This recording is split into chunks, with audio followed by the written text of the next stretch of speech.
तो चलिए शुरू करते हैं part 5 most repeated important biology question and answer for NEET exam. देखिए क्वेश्चंस लेके चलते हैं अपन, बहुत ही हार्ड लेवल से इजी लेवल की तरफ चलेंगे। A patient has a rare conditions where their anterior pituitary gland become hyperactive and secretes excessively high level of LH, luteinizing hormone, but level of FSH, follicle stimulating hormone, remains normal. Which of the following would be the most likely clinical observation in this patient? क्या हो रहा है? यदि किसी व्यक्ति की पीयूष ग्रंथि pituitary gland बहुत अधिक एलएच ल्यूटिनाइजिंग हार्मोन बनाना शुरू कर देती है, लेकिन एफएसएच फॉलिकल स्टिमुलेटिंग हार्मोन सामान्य रहता है यानी नॉर्मल रहता है, तो क्या होगा? यदि शरीर में टेस्टोस्टेरोन का लेवल बढ़ जाएगा तो क्या होगा? वो नेगेटिव फीडबैक भेजेगा। इस वजह से जीएनआरएच जो है वो कम हो जाएगा। अब चूंकि एफएसएच बनने के लिए जीएनआरएच जरूरी है, इसलिए एफएसएच का स्तर क्या हो जाएगा? गिर जाएगा, जिससे शुक्राणु बनने की प्रक्रिया धीमी हो जाएगी। तो इसमें एक ऑप्शन होगा, उस ऑप्शन को अपने को सिलेक्ट करना है। तो देखिए इसमें पहला ऑप्शन दे रखा है कि एक कंप्लीट सीजेशन ऑफ स्पर्मेटोजेनेसिस नहीं होगा।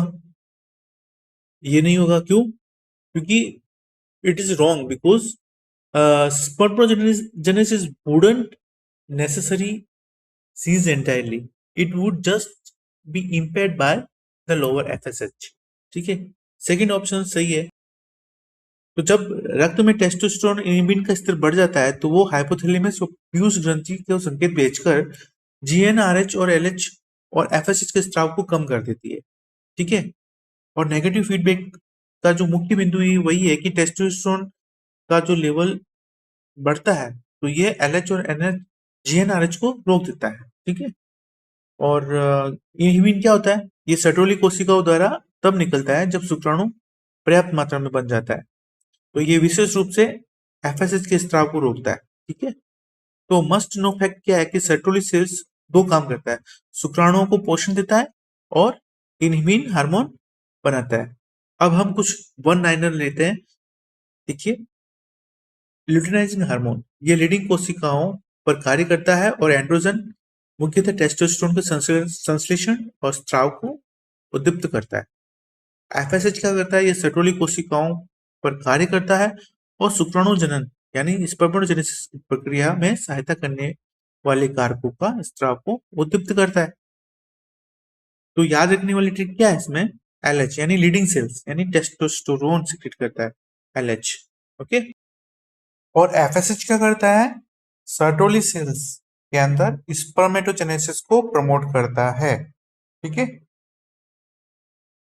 अब क्वेश्चन लेते हैं, why are the testis situated outside the abdominal cavity in the scrotum? तो इसका आंसर ये देता है, to maintain a temperature 2 to 2.5 degree lower than the internal body temperature which is essential for the spermatogenesis.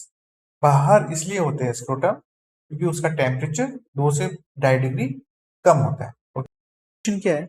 What is the sequence of the male accessory duct?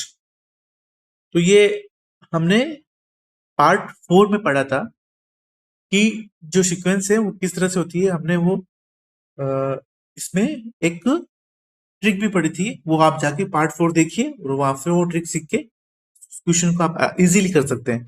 तो रेटाटेस्टिस के बाद में वासा इन्फेंसिया, फिर एपिडिडाइमिस और वासा डिफेंस, ये राइट क्वेश्चन है।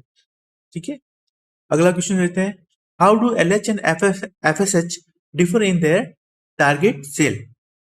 तो देखो, LH act on Leydig cells to stimulate androgen secretions और एफएसएच क्या करता है? FSH act on Sertoli cells to stimulate the secretion of factor that help in spermatogenesis.